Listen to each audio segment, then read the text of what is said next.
सेवा को समर्पित सुशासन की एक एक बातों को जन आंदोलन बनाया है, इसके लिए हम आपके प्रति कृतज्ञता ज्ञापित करते हैं। परंपरा के अनुरूप मैं पहले परिचय कराना चाहूंगा।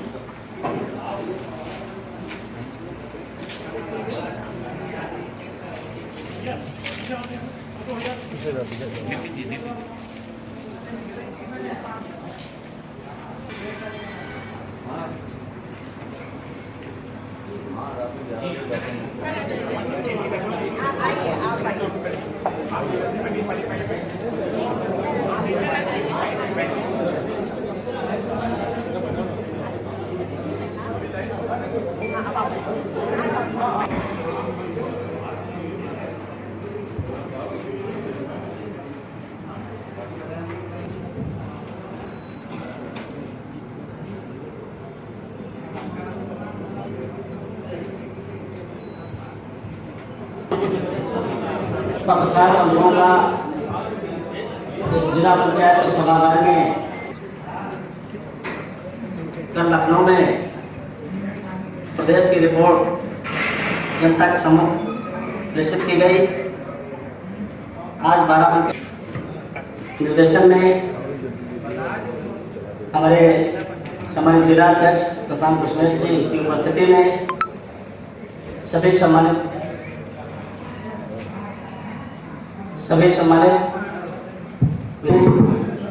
मैं आपके सामने जनपद बाराबंकी की रिपोर्ट प्रेषित कर रहा हूँ इस आशय से कि यह रिपोर्ट जिले की सम्मानित जनता तक पहुंचे लोग थे जिनको आवास मिल रहे थे। 2014 में जब मोदी सरकार इस देश में बनी, प्रधानमंत्री मोदी जी ने उस समय उत्तर प्रदेश की सरकार से वो सूची मांगी थी कि ऐसे करीब जिनके नाम, लेकिन उस समय 2014 में उत्तर प्रदेश की सरकार ने वो सूची भारत सरकार को देने का काम नहीं किया था। इसलिए मैं भेजा था कि अगर ये सूची हम भेजेंगे और आवास अगर मोदी सबको दे देंगे तो प्रदेश की जनता मोदी की फैन हो जाएगी और मोदी के साथ मिल जाएगी। 3 साल तक जो लगातार सूची मांगी जाती रही भारत सरकार की तरफ से, लेकिन सूची उत्तर प्रदेश की सरकार ने नहीं भेजी। और 2017 में जब भारतीय जनता पार्टी की सरकार बनी तब फिर से मोदी जी ने कहा कि योगी जी वो सूची 7 साल हो गया है, हम उसको मंजूर भी करेंगे और सबको आवास देंगे। 2017 में जब सूची भारत सरकार को दी गई, सूची मंजूर भी हुई, आवास भी स्वीकृत हुए और सबको आवास दिए गए, पैसा आवंटित कर दिया गया उत्तर प्रदेश सरकार। जब आवास बनना शुरू हुआ तो ये विसंगति जो सबके सामने आई, आप सबसे वो छुपी नहीं, आप उनसे ज्यादा बेहतर जानते हैं। जनता के बीच से आवाज निकल करके आई कि ऐसे लोगों को आवास मिल रहे हैं जो पात्र नहीं, जिनके दरवाजे पर ट्रैक्टर ट्राली खड़े हैं उनको आवास मिल रहे हैं, जिनके पास मकान बने हुए हैं उनको आवास मिल रहे हैं, जो झोपड़ पट्टी में रह रहे हैं, छप्पर के नीचे रह रहे हैं उनको आवास नहीं मिल रहा है। मतलब सर्वे गलत। ये शिकायत मैं नहीं कर रहा हूँ, ये हमसे ज्यादा आप भली बात इसको जानते। उस समय मोदी जी ने कहा था कि इस सूची का सत्यापन कराया जाए और सत्यापन में जो लोग सही पाए जाए उनको आवास दिए जाए और जो छूटे हैं एक बार फिर से उनका सर्वे करा लिया जाए। और तभी मोदी जी ने संकल्प के साथ कहा था कि 2022 तक इस देश के अंदर कोई भी व्यक्ति ऐसा नहीं बचेगा जिसको मकान न मिल जाए, सबको 2022 तक मकान दे दिया जाएगा। 2018 में फिर से सर्वे हुआ, 17 में योगी सरकार बनी, जो पहले वाली सूची के लोग थे उनको आवास दे दिए गए।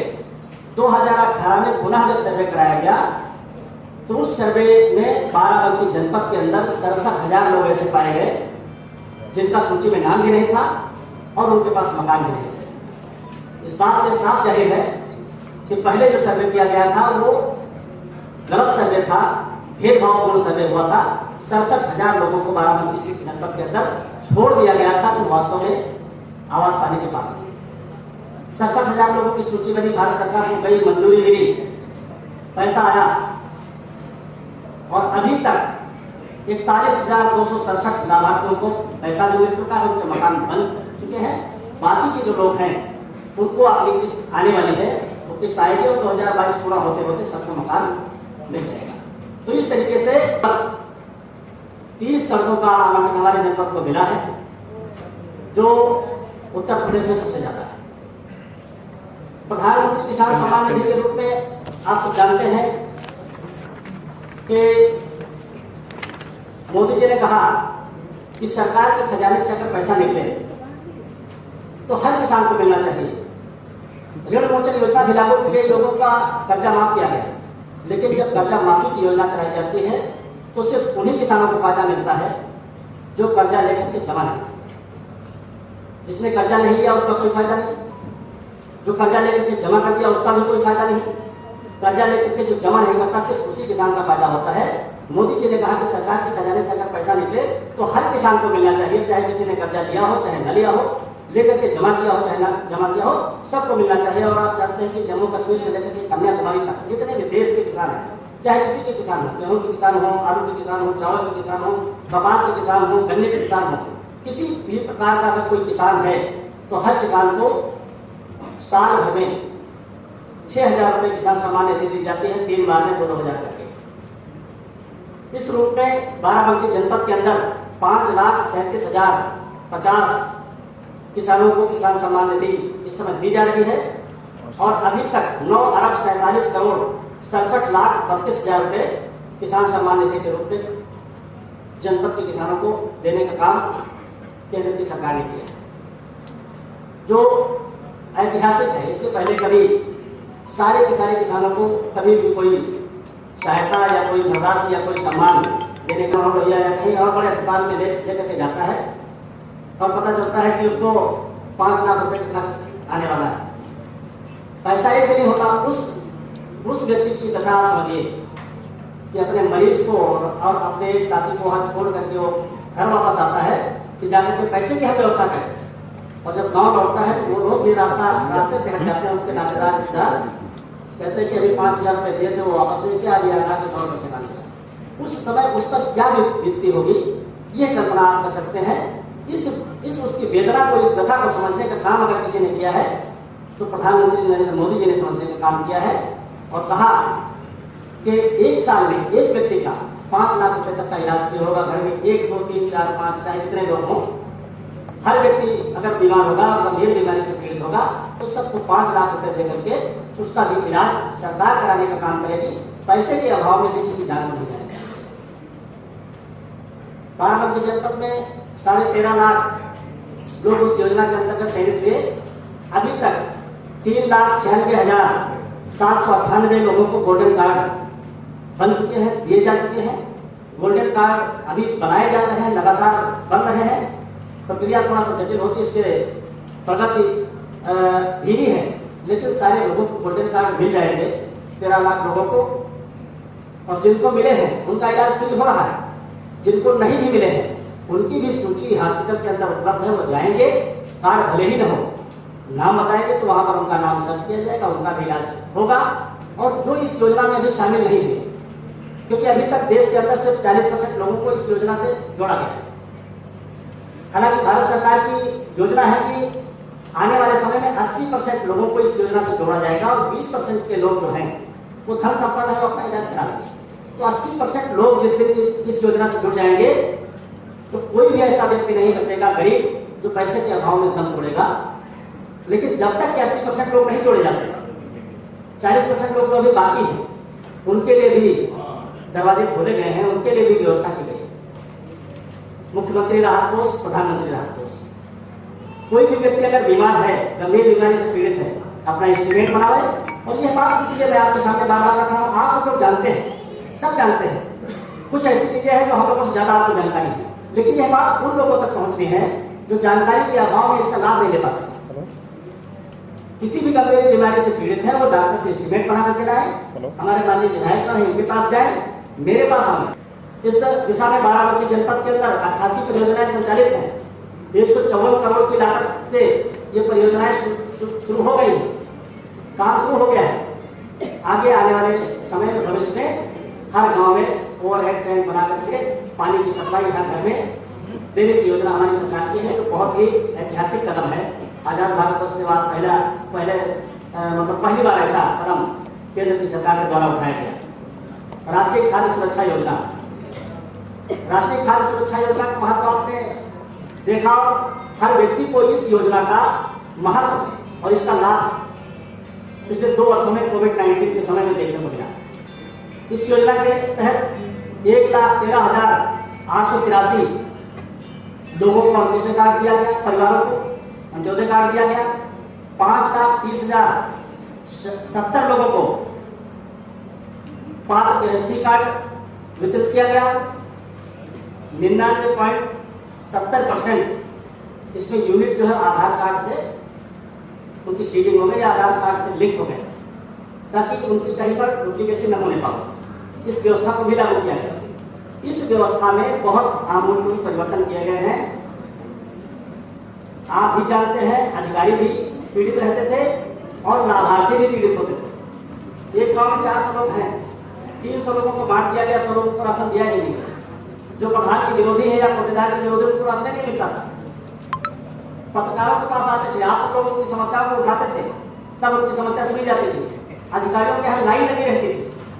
सरकार ने इस पर बहुत आमूल परिवर्तन करते हुए ऐसी व्यवस्था लागू की कि अब व्यक्ति जाएगा, खुद अपना अंगूठा लगाएगा, तब उसका राशन मिलेगा। अगर वो अंगूठा नहीं लगाएगा तो उसका राशन कोई खा नहीं सकता है, कोई गबन नहीं कर सकता है। वो राशन उसके पास सेव रहेगा, अगले वितरण में उसको उतना कम मिलेगा, लेकिन कोई भ्रष्टाचार नहीं कर सकता है। इस तरीके से बहुत ही आमूल परिवर्तन इस दिशा में कदम उठाए गए और परिवर्तन हुआ। व्यवस्था बदली जाती है तो उसका वो व्यवस्था तुरंत नहीं बदल जाती। हम आपको एक उदाहरण देकर के समझाने का प्रयास करेंगे। जब कभी बालिकाओं की शिक्षा पर जोर दिया गया, महिला शिक्षा पर जोर दिया गया, बालिकाओं को भी पढ़ाया जाए, लड़का और लड़की दोनों को पढ़ाया जाए। ये 20 साल पहले का अगर आप देखें, उस समय का नजारा देखें, तो पेड़ों पर लिख दिया जाता था लड़का लड़की दोनों पढ़ाओ, पुलियों पर लिखा जाता था, दीवारों पर लिखा जाता था। उस समय आलोचनाएं होती थी कि लड़की चाहे भले नहीं पढ़ गई हो, लेकिन पेड़ और पुलिया और दीवारें सब साथ चल गई, सब पढ़ गई। ये आलोचना होती थी, कहा जाता था। लेकिन उसका प्रभाव आप देखिए, उसका परिणाम क्या हुआ। जब बार बार किसी चीज को पढ़ा जाता है, लिखा जाता है, देखा जाता है, सुना जाता है, तो वातावरण सृजन होता है। और आज की तारीख में चाहे जितना भी गरीब आदमी हो, अगर अपने बेटे को पढ़ाता है तो बेटे को भी पढ़ाता है। ये वातावरण का प्रभाव है, वातावरण सृजन हुआ, एक माहौल बना, तो बेटे और बेटी दोनों को पढ़ाना लोगों ने शुरू किया। आज जो प्रधानमंत्री मोदी जी ने स्वच्छता का जो काम लिया है कि पूरा भारतवर्ष को हमको स्वच्छ बनाना, सुंदर बनाना है, उस पर ये तमाम सारी धनराशि व्यय हुई। हो सकता है कि लोग अभी कम मात्रा में उसका शौचालय का प्रयोग कर रहे हैं, लेकिन 10 साल पहले के तुलना में आज देखिए तो व्यक्ति अपने आप मकान बनाता है, और बहुत सारे ऐसे लोग हैं जो अपने खर्चे से गाँव में भी शौचालय बना करके उसका प्रयोग करना शुरू कर दिए हैं। इसका प्रभाव, इसका परिणाम आप आगे आने वाले 10 साल के बाद देखिएगा। एक भी व्यक्ति भारतवर्ष के अंदर ऐसा नहीं होगा जो शौचालय का प्रयोग न करे। इसका परिणाम तब आएगा जब एक वातावरण सृजन होगा, लोगों का मन बदलेगा, लोगों के दिमाग में ये व्यवस्था आएगी। इस तरीके से व्यवस्था परिवर्तन और पूरे भारतवर्ष को स्वच्छ और सुंदर बनाने का जो काम इस दिशा में किया जा रहा है बाराबंकी जनपद के अंदर, मैंने आपको अपडेट दी। कोविड-19 के समय बहुत बड़ी त्रासदी आई, पूरी दुनिया उससे प्रभावित हुई। भारतवर्ष भी उसमें छूटा नहीं रहा, भारतवर्ष में भी उसका प्रभाव रहा। और उस समय कुछ ऐसे दल थे जिनके नेता कोविड-19 से प्रभावित लोगों की मदद करने के बजाय सरकार पर खाली क्रिटिसाइज कर रहे थे, आलोचना सरकार की कर रहे थे कि ऑक्सीजन नहीं मिल पाई, ऑक्सीजन नहीं मिल पाई। एक बार ऑक्सीजन की दिक्कत हुई और 1 हफ्ते लग गया उसको सामान्य करने में। आपके घर में अगर 4-5 लोग आ जाएं, 20 मिनट के अंदर आप चाय दे देंगे, लेकिन हम 50 लोग आप घर में एक साथ पहुंच जाए तो आपको दूध लेने जाना पड़ेगा चौराहे पर, और चाय देने में आपको 1 घंटा जरूर लग जाएगा। यही हालत उस समय हुई ऑक्सीजन की। जितनी ऑक्सीजन की आवश्यकता थी लोगों को पर्याप्त मात्रा में मिल रही थी, लेकिन एक अचानक जो है एक भैया जिसको देखो उसी को ऑक्सीजन की आवश्यकता, तो जरूरत से ज्यादा ऑक्सीजन की आवश्यकता पड़ी। उसको सामान्य करने में 1 हफ्ते जरूर लगा। लेकिन हम दल के नेताओं से कहना चाहते हैं कि बाराबंकी जनपद के अंदर एक भी ऑक्सीजन प्लांट की स्थापना अगर अपनी सरकारों ने की होती, सपा और बसपा की, कांग्रेस की सरकारों ने, तो ऑक्सीजन की कमी की वजह से लोगों की जान नहीं जाती। हमारी सरकार ने 6 ऑक्सीजन प्लांट की स्थापना बाराबंकी जनपद में की है। आगे आने वाले समय में एक भी व्यक्ति की ऑक्सीजन की कमी की वजह से जान नहीं जाने दी जाएगी, इसकी व्यवस्था हम लोगों ने की। और सबसे पहले मैं सांसद के रूप में मेरे दल के सभी विधायकों ने अपनी निधि से लिख दिया कि हमारी निधि से पैसा ले लिया जाए, ऑक्सीजन प्लांट की स्थापना करा दीजिए। उस समय भी यहाँ पर समाजवादी पार्टी के 3 जनप्रतिनिधि थे, एमएलसी और विधायक मिला करके 3 में से किसी ने भी एक भी चिट्ठी लिखने का काम नहीं किया था। सरकार का जो पैसा होता है, जो जनता का पैसा होता है निधि का, उसमें से भी पैसा देना मुनासिब उन लोगों ने नहीं समझा था जो आलोचना कर रहे। हम लोगों ने दिया था, हालांकि उसकी आवश्यकता नहीं पड़ी, सरकार ने ही व्यवस्था कर दी, तो हम लोगों की निधि से वो पैसा नहीं गया। लेकिन इसके बावजूद भी 6 ऑक्सीजन प्लांट की स्थापना हुई है। ये उन लोगों से वो संदेश हम देना चाहते हैं कि आपने व्यवस्था अगर की होती तो आलोचना करने की जरूरत नहीं है। व्यवस्था नहीं करते हो, खाली आलोचना करते हैं, इसका काम नहीं करती है।